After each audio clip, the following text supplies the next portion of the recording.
great basketball. Defender to the basket, Jayson Tatum. We're covering pre and post game back on this channel. How's it going, everybody? And welcome back into another episode of the Celtics Talk Weekly podcast. I am your host, ROBHAYTAYAN. I am with my co-host, Justin Lowe, and we are super excited to be bringing you the first episode of the new NBA season, the 2022-2023 season. Got out to a late start, but nonetheless, we are excited to be here and talking C's with you. Quick house cleaning things. You guys know the routine. If you are not following us on social media, go do that right now. Pause the podcast, follow us, come back here. Also, if you're not subscribed to us, if you're watching us on our YouTube channel, subscribe to our YouTube channel. We're trying to hit 1,000 subscribers before the new year. I don't know if we can do it. Hopefully, with the help of you guys, we can. So that would be awesome. And a quick shout out to the sponsor of today's podcast, Ballers Paradise. They are jersey sellers on Instagram. Go check them out. You can go find them in the link in the description. They got super cheap $40 jerseys. They look real, authentic, nice, cheap. If you're balling on a budget like us, if you're in college, you got to save some money. Go check out Baller Paradise on Instagram. You can go find them in our link in our description, like I said, or if you go to our Instagram account, we will have them linked in a pinned post.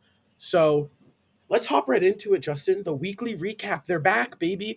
The Celtics had a clean sweep of a week. They started things off against the Pistons in a 128-112 victory. Jayson Tatum leading all Celtics scorers. That's going to be a common trend here throughout the week. He had 31 on the night. Then the Celtics traveled out, or they came back home to play the Nuggets back at the TD Garden, 131-112, big time victory. Again, Jayson Tatum led all scorers with 34 points. Then the Celtics went on the road to play the Detroit Pistons short-handed. No Al Horford, no Jaylen Brown, no Malcolm Brogdon, no Robert Williams. No problem. Jayson Tatum yet again leading scorer, 43 points.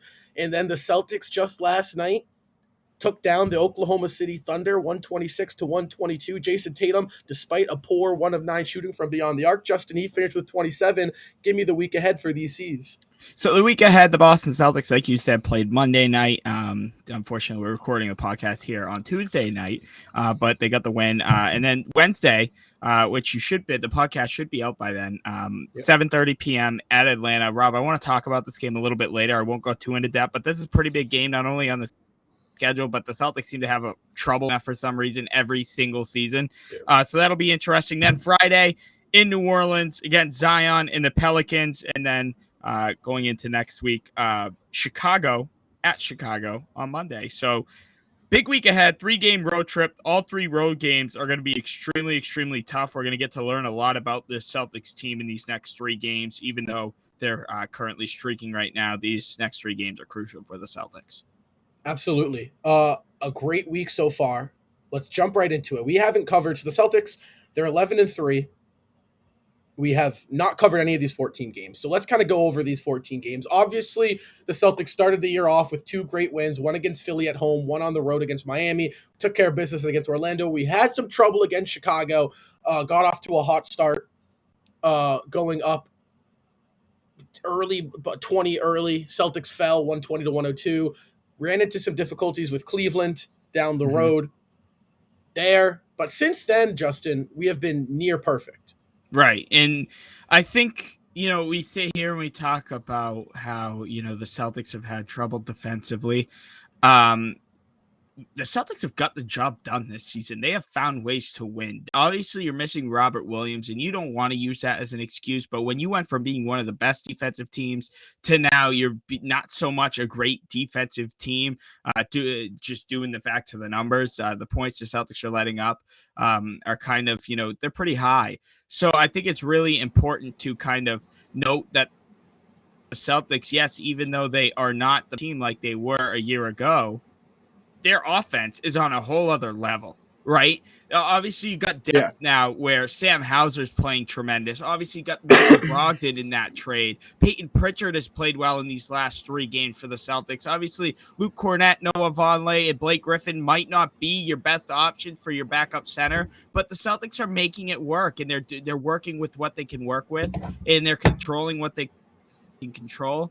And I whole new Celtics basketball. I just can't wait for Rob to come back because the last few games, Rob, we've seen the Celtics really step up defensively compared to, maybe the first, right? But their offense is just, like I said, astronomical. I mean, literally quite literally a historic offensive team right now. The numbers that they're putting up are NBA history numbers. And to have that, and then also when Rob comes back, if the Celtics can really lock down on defense, this is going to be a unbelievable team to, be put together. Absolutely. And where did I leave off on? Because I my internet went out. What did I leave off on? You just talked about how the Celtics won their last 7, basically had the first 14 games you didn't cover. What a stuck out to me. You left. I talked about pretty much how defensively we're not really having a good defensive season, but we're totally making up for it offensively, and just we're playing unbelievable offense. And the defense, hopefully we can get it figured out before Rob comes back. But the past few games, the Celtics have looked more and more like themselves on the defensive end. Yeah, absolutely. I think that is the best part about what we're seeing right now, is that the problems we are facing defensively are hopefully they're going to be fixed once our defensive anchor, Robert Williams, comes back. So, that's a big sigh of relief for the Celtics. But, like I said, we haven't really covered 14 games, all of them. Past 7 games, I haven't really seen a lot of problems. Obviously, we had the hiccup against the Bulls twice, or against the Bulls once, and Cleveland twice. Both of the Cleveland games went into overtime. Couldn't grab one of those. Other than that, we've been near perfect. Jayson Tatum, we're going to get to him later on. But Celtics winners of their last 7, Justin. And this has not been healthy. We have not been healthy yet at all this season. How have the Celtics done it despite the injuries they have faced? Jayson Tatum and Jaylen Brown have matured into tremendous superstars, and I'm even putting Jaylen Brown there. And these guys, what they've been able to do, and we'll start with Jayson Tatum, how he had a horrendous, and he'll be the first to tell you, a horrendous NBA Finals series. Jaylen Brown actually had a decent one, but focusing on Tatum, he took that personal. He took that to heart, and he had one hell of an offseason, fixed his diet. He said he's been in the league for 6 or 7 years, hasn't once had to worry about his diet, went on a diet, and comes out playing like this. Do you remember where Jayson Tatum was a year ago today? Yeah. We were wondering, necessarily you and I specifically, but everybody was wondering, the basketball world was wondering if Jayson Tatum was going to be a Celtic by the trade deadline. Would Brown and Tatum work together? Marcus Smart was Jaylen and Jayson had to have meetings between each other. Tatum had a horrendous start to the season. This is like January and February, right? Where we're seeing score on a high level, MVP caliber. But we're also not only seeing his scoring, when he's not scoring the ball, he's moving the ball. He's setting screens. He's getting rebounds. He's so active. And on the defensive end, this is a whole other level of Jayson Tatum that we have yet to see. And I just think this is the beginning. Yeah. I mean, Jayson Tatum has been the MVP of the season. Plain and simple, through the first 14 games, that guy is the most valuable player. Jaylen Brown, I mean, we don't give him enough love. I think the NBA, this guy's playing at an all NBA level, all defensive team level as well. This guy has ascended into the top 15 of the NBA, in my opinion. People want to talk about Jayson Tatum, top 5, top 3. How about Jaylen Brown? The dude, what he does on a night-to-night basis, not on just offense, but the defensive impact that this guy has that no one seems to want to talk about is truly tremendous. What he can do, how he does it is just... we're going to bring this word back from the start of last year's, is mind-boggling. The guy has been amazing. I can't say it enough. And then let's talk about Jayson Tatum real quick. I mean, the guy has taken the leap from all-star to superstar. Now, we kind of saw it last year in the playoffs. We saw it Game 6 against Milwaukee. Game 7 against Miami, we saw it. Game 3, I want to say, against Brooklyn, we saw it as well, where this guy was just unstoppable. We are seeing that on any given night here in this to start the season. I mean, Jayson Tatum has been truly unstoppable. He has hit a level where you can't really stop him. You just have to slow him down. We saw that against Oklahoma. They didn't stop Jayson Tatum. He still had 27, but they made him inefficient. They slowed him down a little bit. Like what you see with prime Kevin Durant, with prime Kobe Bryant, that's what you're going to see with Jayson Tatum this season.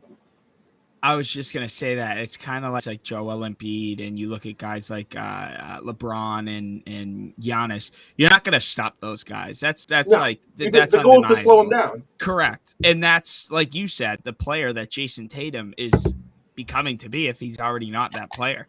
And Yeah. I'm gonna be honest with you. I might sound wild when I say this, but Jaylen Brown is not too far behind him, in my opinion. Jaylen Brown offensively has not that much skill like Jayson Tatum does, but pretty soon, I know for a fact, I know that it's crazy that we don't give Jaylen Brown enough credit. And we don't have to sit here and say he's a superstar, he's a Hall of Famer. We don't, because we have to be realistic at the same. But the leap that Jaylen Brown has been able to take as well. And if you remember, when Jaylen Brown came into the league, he was not a good offensive player. He could not dribble the basketball. He was could not polished, shoot. though. He could not shoot the basketball. Yeah. And his game has taken a huge leap. We talked about Tatum offensively. Tatum's always been phenomenal, but it's been his defense that's really been the issue, honestly. His passing. But he's improved. He's improved on all of that. And same thing with Jaylen Brown. The only real issue I see with Jaylen Brown is his ball handling. He's had that problem since his rookie year. He is getting better. He looks better, yeah. But like what these two have been able to do, Rob, I give them a lot of credit for the reason why they're 11-3 in their first 14 games. I also want to mention because he is buying into the role of what it takes to be a true point guard. Right? It's not forcing 10 threes a game, turning the ball over 6 or 7 times, just playing defense, not playing good. No, it's playing and making winning plays on both ends. That I was at the OKC game last night. That comeback was led by Marcus Smart. Yeah. It was led on both ends of the floor, that and Derek White. But Marcus Smart has been able to, I guess, create his shot, time creating other shots. Right? I mean, we're seeing regularly the past 5 games, we're seeing Marcus Smart get 10, 12, 13 assists with a very low turnover rate, like a half turnover to 1.5 turnovers a game. Yeah, so I'm gonna hold off on Smart just a little bit. I want to hop back in to Brown and Tatum. Yeah, because although I love where you're going, because I'm locked and loaded for Marcus Smart this episode because oh my God, has he been amazing. But I just want to mention something real quick. When we talk about Jaylen Brown and Jayson Tatum and the impact that they are having with the Boston Celtics this season, you are seeing it. I'm looking at Brown's box score right here, and I think they have always been able to score, but not really together. They're great scorers, and they've always been solid at playing. Like one would have a 40-point night, the other would have a 12-point one would have a 20-point night. But no, you are now seeing Tatum 30, Brown 30, Tatum 35, Brown 29, and it's becoming consistent. I mean, I have Jaylen Brown's past 10 games up in front of me: 32, 24, 30. He had a 16-point game in there: 30, 25, 26. I mean, the dude is a number one option talent that has just kind of taken a backseat role, kind of, sort of. But I mean, these guys, I mean, I don't want to get ahead of myself, and I'm not calling them Michael Jordan and Scottie Pippen. But if you look at the formula of what the Boston Celtics have, they have 2 6'6" plus two-way superstars who can score the ball at a very, very high rate. Who does that remind you of? Michael Jordan and Scottie Pippen. That's how I'm talking based off just body, play style, right? Not talent or not greatness. They are carbon copies of what Jordan and Pippen were. The Celtics have built around them. Like I said, they have both been able to score. You know why that is? Is because we have shooters around us. Guys like Sam Hauser, Grant Williams, Malcolm Brogdon, Derek White, Al Horford. All these guys can space the court. They open up the paint for the Celtics. Blake Griffin, right? We can even give Blake some love because I know you're a big-time Blake guy. But, I mean, it's great to see. And it just shows you that when you build this team properly around these two kids, they are going to cause a ruckus in the league. And, I mean, it's just truly amazing what we are watching through the first 14 games of the season. I'm super, as much as great Jayson Tatum has been, I want to give all the love in the world to Jaylen Brown. This guy is a surefire all-star. He's leaped over the all-star conversation. I think this guy is now, can he be all NBA? this season? Can he make the All-NBA third team? And these Celtics have to stay consistent. They have to do it longevity throughout the course of 82 games. As much as great as they've been, it's only 14 games in. So, like last year we were saying, wait till games 25 to really make the final assessment. Right. We're still going to do that this year, but through 14 games, they look really, really good. Right, and unfortunately, we had to wait till like game 35 to make our assessment. But right. No, yeah, and I think that shows you how hold up, just don't pump the brakes, Celtics fans, because as great as this start has been, we saw for ourselves last year how fast a season can change. The course of a season can change in 5 or 10 games. So as great as we are playing, as fun as it is, there's still a lot of work to do, and we're nowhere close to the goal that we're trying to get to. And I thought Joe Mazzulla, he actually answered a question in a post-game press conference maybe about 2 or 3 games ago, and he's like, hey, just because we're having a good start doesn't mean we'll have a good finish. Just like the Warriors, just because they're having a bad start doesn't mean they're going to have a bad finish. They could absolutely, just like he said, basically, like, look at last year. We had one of the worst starts in a long, long time, and look what we were able to do. We were one of the best teams since Pierce and Garnett. So, it's just huge credit to Mazzulla as well. I think Jaylen Brown we know Tatum's going to be in the All-Star game, and, even though it's only 14 games, and we kind of know Jayson Tatum's going to be there, but Jaylen Brown snubbed last year. And it's not like the biggest accolade on their list. Obviously, getting back to the finals is above that, but I think it'd be really a big confidence booster to see Jaylen Brown make the All-Star team again. Yeah, and we're going to talk about All-Stars, and this is where we're going to jump in with Marcus Smart. Last season, you had said Marcus Smart could be an All-Star, and I laughed at you. Do you remember that? You said that about last year. You didn't say that about this year. You said that about last year, right? But that was something you said, and I laughed because, quite frankly, I didn't think that was possible. But I think we have to stop and look at what Smart has done. Now, I apologize if you keep seeing my eyes look up at the I'm looking at the screen. I got my stats. I got, all my stuff I need up there. I'm looking at Marcus Smart stats right here, right? Last night against Oklahoma, 22 points, 5 rebounds, 8 assists, 8 of 12 from the field. Only took 2 threes. If you were to tell me Smart was going to score 22 points last year, I think he knocked down 4 or 5 threes. He did it all on twos, getting to the basket. Phenomenal. Against Detroit, 18 points, 10 assists, 5 steals. Shot 40%, 4 or 10 from 3. I'll take that all day. Had a rough game against Denver. Didn't really shoot the ball a lot. Only took 4 shots. Only played 24 minutes in a blowout win against Denver. It was in foul trouble all game. Had 5 plus 28 plus minus, right? Game against Detroit. Didn't shoot the ball a lot, 11 assists. Game against Memphis, 15 points, 7 rebounds, 12 assists. Game against New York, 13 points, 2 rebounds, 11 assists, 5 of 9 shooting, right? Above 50% in all these games. Marcus Smart against Cleveland, 16 points, 6 rebounds, 5 assists. The guy has, you want to talk about leaps. As much of a leap Jayson Tatum has taken, as much as a leap Jaylen Brown has taken. At one point last year, I truly did not think Marcus Smart could be the point guard on a championship team. He had me doubting and questioning, even throughout the playoffs at time. This guy is turned into a pass-first defensive point guard. And you want to talk about point guard. This is a point guard. He's 6'4". He's big. He is one of the best defenders in the NBA, and he is a phenomenal passer. Justin, has Marcus Smart made a case to be an All-Star this season? Of course he has. And he's got, and he has, and it's also to defend his defensive player of the year. When you look at his stats and you're seeing 4 steals, 5 steals, those are video game numbers. Those aren't for players. That's an every night occasion, or almost every night occasion for Marcus Smart.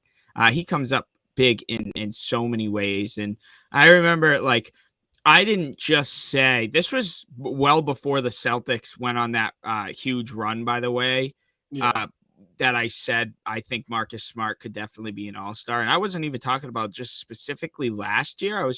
I think Marcus Smart does have a chance to at least make the All-Star team once career, but it's so crazy how he's already 8 years in, and it's so crazy how 8 years in and he's still maturing and he's still getting better, and he's young at the same time. It's just weird how the Celtics timeline has shown. I mean, we looked at Jaylen Brown the other day. He just turned 26, but he's already in his I think 6th or 7th year. So it's just like, what the hell? Where's time gone? But Smart has just been everything the Celtics have been asking for. And then on top of that, when Smart needs a rest, you bring in friggin' Malcolm Brogdon when he's healthy. I Marcus, and then when they're on the court together, how is that going to work? It's worked astronomically well for the Celtics. And that's just everything. And it's just really good to see Marcus Smart, because again, a year ago today, he was calling out Smart and Brown, maybe wasn't happy with how things were going. We were talking about, oh my God, is he going to get traded? Some fans wanted him out. And just to see it all work out right now. Yes, only 14 games in, but he just everything the Celtics have asked for and more from him. Yeah, and I think when you think about All-Star, something that is huge is record. I was talking about this in the post-game show last night with Ian. Teams we have seen in years prior, teams who are the number one seed or are coasting through their schedule, are more likely to have an extra All-Star write-in that really isn't better than some of the guys who missed it, but due to the team's success, he's going to get in, right? We saw it with Jeff Teague and the Hawks and Rudy Gobert and the Jazz and Kyle Lowry. And, Lowry's been great, but, Lowry got a couple of them on the end half of his career. We've seen that where teams doing really well, they get an extra All-Star write-in because of how well they're doing. That could be the case for Marcus Smart, and I'm going to name off some names. Right, we're going to play this game again. I'm going to name off some names. I want you to tell me if you think Marcus Smart has a better chance to make the All-Star game. First name, Tyrese Halliburton. Ooh, yes, I do. But that's such a good pick, though. I do think Smart. Drew Holiday. Yes, I do. And that's not me being biased. That's yes. Trae Young. Trae. I think Trae. I think you also say the name. You got to look at the name. Yeah, Trae Young. Trae Young probably will be the starting point guard for the Eastern Conference. Let's go Kyrie Irving. No. Kyrie doesn't even play anymore. He's probably gonna retire by then. I don't think the NBA. We'll scratch out Kyrie. He's an asterisk, right? Jalen Brunson. Yes, Smart makes it over Brunson. Tyler Hero. Yes, he makes it over Hero. Yes, yeah. Darius Garland. Oh, I'm gonna take Garland. I'm gonna take Garland going back, and I obviously I want Smart, but I think How about Tyrese Maxey? Oh, that's another name I really like. No, I'm gonna go Marcus Smart gets his first nod. Yeah, Cade Cunningham. Oh, Cade, just because of the name. I know, but and then other than that, I got no one else at the guard, because this is point guard. Because usually right around 3 or 4 point guards make it. Dude, so, I think Smart would make it over Cade, but again, like the name, just Cade Cunningham, I feel like would get voted in. Halliburton, I'm going to give the edge to Smart. Off record, because you have to think based off record. That is for the bench. That Correct. Is such a key aspect. Is what is your team doing? Halliburton is putting up some very solid numbers this year. Respect to Tyrese. No disrespect. The guy's been balling. He's averaging 20 points, 20 and a half points, 5 rebounds, 10 assists. Dude, he's leading the league in assists. Halliburton. So, but Smart. If the Celtics are the 1 seed, like I said, they're gonna get that. He's gonna get that little nod. A guy like Trae Young, give it a Trae. Absolutely. I mean, it's Trae Young. I also want to mention Defensive Player of the Year nod when it comes to making these maybe final decisions. That comes into play. I mean, look at like Draymond Green. Marcus Smart right now is better, in my opinion, than Draymond Green was back in 2017. The impact that both kind of the same player, carbon copies. Right. Smart's just kind of a guard version. He scores the ball very well when he needs to. He's a great passer. So, Trae Young, Brunson, Smart does it on both ends of the floor. Hero, Smart's a much better defender. Hero's a much better scorer, but it's a two sides of the ball to the game. Smart, better passer. Garland, give it a Garland hands down. That's 2 point guards here that are hands down have it over Marcus Smart, Maxey. Like I said, Maxey's another close one. Yeah, They're that kind one's of like up in the air. Maxey's an offensive version of Smart, in my opinion, but Smart, defensive player of the year, great passer, right? So like it's a conversation you can have, and that is huge for the Celtics this year. I'm just really excited for Marcus Smart. It's just like you look at all these other guards and you see the Currys and the Trae Youngs and the John Morants. Like those guys, like Ja's got his athleticism. Trae and Steph have their shooting, and kind of Marcus kind of has it all. He has like the whole package. Yes. If Trae, He's serviceable. right? Oh, for sure. I mean, he's like you look at all these other starting point guards, and you just like by name, you're like, oh wow, like this is some elite company. And then you just like look at Marcus Smart, and it's not maybe like a big market name, even though he's not a big market team, but it's like he gets the job done on both ends of the floor. Absolutely. I mean, Smart's been phenomenal. But we're gonna jump into something else here. I guess it's another game you could say. I mean, you're way too early NBA awards. We're gonna go through MVP, Rookie of the Year, Six Man, all the ordeal. I don't know if we're gonna have the exact same list. I haven't seen your list yet. We're gonna go take turns. We're gonna leave MVP for last, so we're gonna start at Most Improved Player through 14 games. Who do you have? Oh my gosh, I wasn't even prepared for this. I wouldn't even know. Most improved player on the Celtics? In the league. Oh, in the league. Oh gosh, I'm on the spot. Say your player first. So I got Anthony Simons from of Portland. the Portland Trailblazers. He's averaging 21 points per game. He's kind of fiddled into that second, third scoring option. The dude's been absolutely unbelievable for the Trailblazers. And honestly, with Dame out, I mean, he's been a key reason for their success through the first 14. Oh, that's a good pick. That's a really good. No, I wouldn't know who to. I would really need to like do some research because it's funny because I got League Pass and I've been watching a lot of games and there's some really good performer. Most improved player. Honestly, I think Tyrese Halliburton has a shot at it too. That's another good one. I think Tyrese Halliburton's name in there. I don't know if he wins it, but I'm going to say Tyrese because he's looked really, really good. All right. Defensive Player of the Year. Ooh, I think Smart. And no bias. People can think I'm biased. Marcus Smart, I think, is going to – I think Marcus or Giannis. Yeah. I think it's up to one. I got Drew Holiday. I think Smart has kind of potentially shifted the trend of guards winning the award. I think you're going to start seeing guys like Drew Holiday, Mikal Bridges, those types of guys win. It's a wing dominated league, and those types of guys are guarding the wings every given night.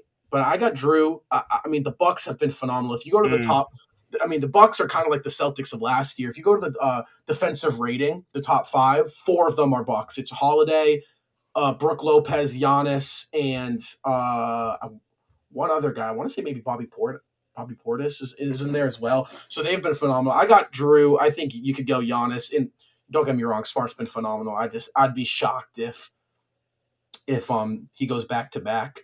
Coach of the Year here. I think this one's pretty easy. Coach of the Year through the first 14, 15 games. Oh, Joe Mazzulla. Ooh, but really? Can you win? I think it's, in my opinion, if you can't. So I don't think interim coaches could win. So I'm gonna go. Either Chauncey or Will Hardy. Yeah, I said Will Hardy. I think what he's done with that Utah team has been pretty impressive. Unbelievable, and it's not luck either. Those guys have some skill, and Will Hardy's done great. I morning show on Sundays, and I talk about the Jazz all the time. They're just awesome. Yeah, we're gonna go 6 Man of the Year. I bet we have the same one. Do we? I don't know. Maybe we don't. Right. Let's say it. 3, 2, 1. Russell Westbrook. Yeah, Russell Westbrook. No way. No way you said that. Remember, I was looking at it. 10, but I said, remember, I said he was going to be a top 10 point guard. He's not a top 10 point guard, but he's having a good season off the bench. He's having a good year. I was looking at this award, and honestly, I couldn't see. I mean, Jordan Poole has not been playing well. They just put him in the starting lineup last night. I was looking for guys. not many guys off the bench have been great this year. Brogdon, I think, could make a run at it. I got Westbrook. He's been playing much, much better off that bench. I don't think he's a bench caliber player in this league. I think the Lakers are so dysfunctional that they just need to have him off the bench for an excuse. But best six man of the year so far, I got Russ. I'm so glad. Oh, wait, this is so far? Yeah. Oh, my God. I thought you meant like we were predicting for the end of the season. No, this is the way too early award. So through the first 15 games. Oh, okay. Then yeah, okay. All right, go. Okay. Yeah, my answers still stay. I had Tyrese, Will Hardy, and then Smart, and then who is it? Who did I just Russ. All right, yeah. Okay. All right, keep going. All right, we got two more here. Rookie of the year. Oh. Paulo Banchero. Yeah. Paulo Banchero. It's undoubtedly Paulo Banchero. I think that Jaden Ivey kid from Detroit is pretty damn good though. Jaden Ivey, yeah. Paulo Banchero, he's my guy. I love him. Yeah, I agree. He's hurt, but Banchero, dude, if you watch, I mean, when we played Orlando, what is he? 6'9", got a great handle. He's a very big guy. He's strong, great shot. I mean, the dude can pass. The dude can do it all. He's gonna be a really great talent in this league for a long time. I saw Ivy live when we played Detroit. He gave us some problems though. I do like Jaden Ivey.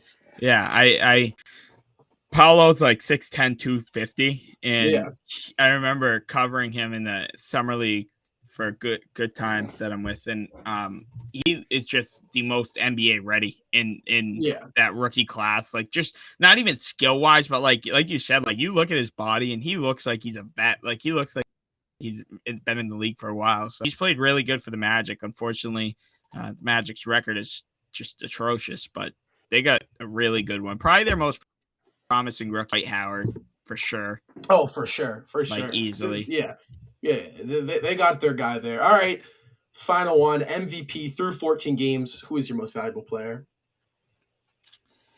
Most valuable. I mean, you're thinking of this. Yeah, Jayson Tatum. Jayson Tatum. I mean, it's not even that we're homers. It's like everybody's talking about Jayson Tatum as an early pick for MVP. I mean, how can you not? And MVP is also record-based as well.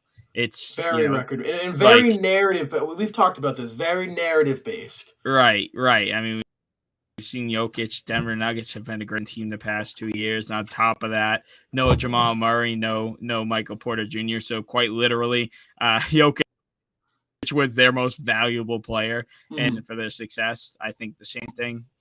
Similar thing with Jayson Tatum. I think JT is just taking it, and I think he's ascending over a Luka Doncic-esque type player, where at least I have been saying that Jayson Tatum over Luka Doncic. But people think we're just homers. People just So here is my take on Jayson Tatum MVP. I don't think it's close. I think Jayson Tatum head over it's Jayson Tatum, and the reason I say that is because two things, right? One, like I said, I've said this in the past. It's a narrative-based driven award. What's the narrative this season? Boston Celtics losing the NBA Finals. They come out. Jayson Tatum is the leading scorer to essentially what could be one of the best offenses in NBA history. Right? Last year, it was Jokic, and when Jokic was off the court, the Nuggets were the worst team in NBA history. And when Jokic was on the court, they were a very good team, right? It's narrative-based. It's narrative-driven. Jayson Tatum so far this year has been the best offensive player on the best offensive team in NBA history. Plain and simple. You don't got to overthink it. That's statistics. That's stats. Let's also look at this stat. The top 10, I'm looking at the top 10 leading scorers in the NBA, right? Who does Luka Doncic share shots with? No one. Who does Donovan Mitchell share shots with? Darius Garland. I give him the benefit of the doubt, right? He's Spencer Dinwiddie. Yeah, I mean, yeah, sure. Dinwiddie's not an all-star caliber. Donovan has been sharing shots with Garland. Garland's been out, though. Garland's only played 6 or 7 games this year. So you're going to see Donovan's numbers drop. Shai, who's he sharing shots with? No one. Steph, not really sharing shots with anyone this year. Poole's been playing really poor. Clay is a shell of his former self. Wiggins doesn't shoot the ball a lot. Giannis, not really sharing shots with anyone. Kevin Durant, been playing by himself with Kyrie, not sharing shots. Ja Morant, you got Desmond Bane balling there, but, you're not really sharing the shots. You're really not. Jayson Tatum is sharing shots with Jaylen Brown, his running mate, Jaylen Brown is averaging 26.5 points. Tatum's averaging 32. I give Embiid credit. Embiid's averaging 32, and he shares shots with Maxey and Harden. Obviously, Harden's been out, so I give Embiid his credit there. But I mean, if you're like I said, it's narrative driven. You look at what Tatum has done. You look at the fact that the numbers he's putting up with the amount of, shots that have to go around. It's truly unbelievable. He's, in my opinion, a top 3 two-way player in the league. Top 3 player in the league I think it's him, Giannis, and Luka. Maybe not right now. You could argue Steph. You could argue KD. LeBron's out of the picture. Kawhi doesn't play basketball anymore. I think it is between Tatum, Giannis, and Luka, and in that order too. Yeah.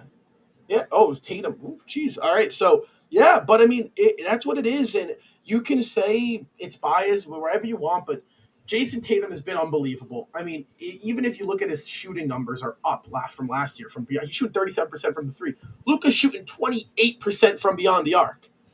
That is horrible. Those are Russell Westbrook numbers. Oh, I mean, chill. No, they are. And Westbrook's shooting the ball phenomenally. He's shooting 32% from a career high from beyond the arc. But I mean, he's shooting really. And Luka's not shooting efficiently, and that's always been the knock on Jayson Tatum is that he's not an efficient scorer. But guess what? Tatum's almost doing 50, 40, 90 this year. He's doing 49, 37, and 87. So it's like the guy's efficient. His assist numbers, I don't know what his assist numbers are down. He's 3.9, but who's Tatum? He's at 3.9, but I mean, you figure with smart passing, you're figuring with smart passing as well as he is. But I mean, it's Jayson Tatum. I mean, hands down MVP. He's the betting favorite right now. Mind you, I got him at plus 1,000 to start the year. I bet on him to win the MVP. He's at plus 300 right now. You got to love it. Betting favorite, Justin. I'm feeling good about Jayson Tatum. I am. Good thing you live in New Hampshire. Yeah, right? Because I wish if you lived in Massachusetts, you'd be saving a lot of betting money right now. Yeah. You'd be saving a lot of betting money unless you just, decide to find your own ways. Yeah. Find your own ways. But yeah, so that's the end of that. I mean, how many times I think the Tatum Luka debate has come up on this podcast probably like 7 or 8 times already. I just like have one word for that. It's like both ends of the floor. Yeah, I don't think it's. I don't think I think that maybe 2 years ago, a year and a half ago, that was a relative debate. I think within the last year. Yeah, and after last playoff run, I don't think you can sit there, look me in the face, and say, give me Luka Doncic over Jayson Tatum. I just don't think you can. I mean, scoring, they're equally as good at scoring. Tatum has been showing he can do it a little bit more efficiently than Luka can. And Tatum plays defense. Obviously, Luka's a good passer. I'm going to give him that. He's got that much better passer than Tatum is, but, it's a two-sided game. You can get a point guard like Marcus Smart who averages 8 assists, and you're going to be just fine. They just let Brunson walk, so they clearly didn't trust him. And Kristaps Porzingis, they just said bye to him. So I think the most important part when you look at a superstar in their passing ability is they just have to hit the right passes. They don't have to hit a lot of them. They just have to hit the right ones. When Tatum's doubled, he's got to find the open man. So I think Tatum has a lot of hockey assists. Obviously, I'm not going to sit here and say he's a better passer than Luka. But I definitely, if you watch Tatum, I think he's been making the right plays this year. His turnover numbers, dude, 2.4. They're really down from, I believe so. They're really down from last year. And turnovers have been a problem with Tatum. So, right. I mean, he's just taking care of the ball. He's shooting the ball well. He's been awesome. But let's steer away from that because we got one more thing to talk about. And like I said, I feel like the Tatum-Luka debate comes up at least once every other episode. So we've talked about Smart, talked about Brown, Tatum. We got to talk about Robert Williams. We haven't really dove into it. We know how good this team is playing right now. Robert Williams, Joe Mazzulla has said that Williams is on schedule. He's had no setbacks. He's in good spirits, and he's with the team. He's doing simple things like dunking. He is at the practice facility, hasn't participated in any practice yet. But once Robert Williams returns, which I'm expecting him, if I were to put my own timetable, I would expect him to be back in the lineup in a month around mid-December. I don't think he gets back into the starting lineup until the new year. I think they edge him back in. They give him 15 minutes for about a week and a half, or Similar to like the first round of the playoffs, yeah, like they kind of 10, ease him back 15 minutes a in. game. Yeah, you'll see Grant in the starting line. But what impact is Robert Williams going to have on this team when he He's comes going to have back? every impact in the world on this team on both ends of the floor, more so defensively. Just the defensive anchor, and you can so that the Celtics are missing just that on the defensive end. He's actually everything the Celtics are missing right Yeah, now, defensively. I've also, on the other side of that, say the Celtics got to figure this out without Robert Williams, because unfortunately Robert Williams is one of the most injury-prone players in the NBA. And on top of that, you're also, like you said, Rob, even if he does come back, he's not going to be playing the 30 to 40 minutes that the other starters are going to be playing. He's going to be playing I would say more in like maybe the 12 to 17 minute range per game, maybe his first 5 to 6 games I back. wouldn't expect him to go over 30 minutes until after the All-Star break, honestly. I'd expect that they're going to keep him. Right. So I think the Celtics kind of learned their lesson in the playoffs, where it was like he was good enough, to play, but he also was hurt, require another surgery. So the Celtics knew this was coming. So I credit them for, being patient with this. And I also credit the Celtics and Joe Mazzulla and Brad Stevens for, maybe they didn't go out and get a Dwight Howard, and maybe, Luke Cornett and Blake Griffin aren't the greatest backup centers, but they're somehow making it work relatively well. I mean, they're 11-3. So I can't really sit here and complain that much. I just love the physicality Blake Griffin brings. I hope they keep Blake Griffin around when Robert Williams returns. They should. They should. Yeah. Do understand, there are liabilities with Blake Griffin, unfortunately. I don't think his pick and roll defense is that good. I don't think he's a great defender. I think he's just very physical. I think that's what he brings to the table. He's a great leader, and he's very, very physical and good spacing, can shoot the ball now. That's what the Celtics are going to need. And, hey, Blake Griffin, when he plays, he's been getting 5 to 7 points, 4 to 5 rebounds. That's what you need.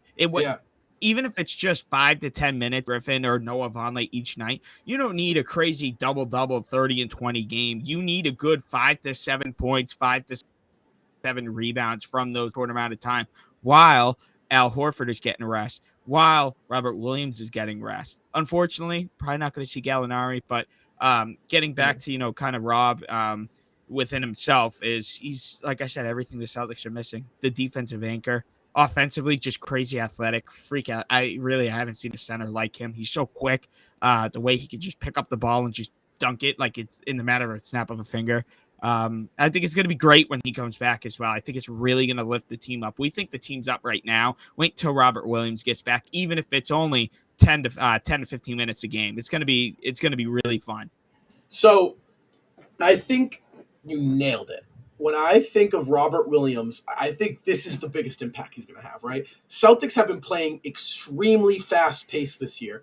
Robert Williams is much better in the transition and fast-paced game than Al Horford is. Al's great. Al's been great, but he's kind of more of a half-court type of guy. He's going to post up. He's going to space the floor. He's not going to knock down the three. He's not going to really get out in transition a whole lot. He can, but he needs to. But that's not really his game. Robert Williams presents is phenomenal outlet passing, block shots that can result in transition, switch defense that can lead to steals, which can lead to transition. The guy can speed up the game for the Celtics while making an impact on the defensive end of the court. That's going to be huge in terms of what we've been doing without Rob. Credit to Grant Williams for stepping into the starting lineup. Dude's been great. His payday is going to be interesting. He's going to be looking for that bag, but respect to Grant. He's been awesome for us this year, playing a great role.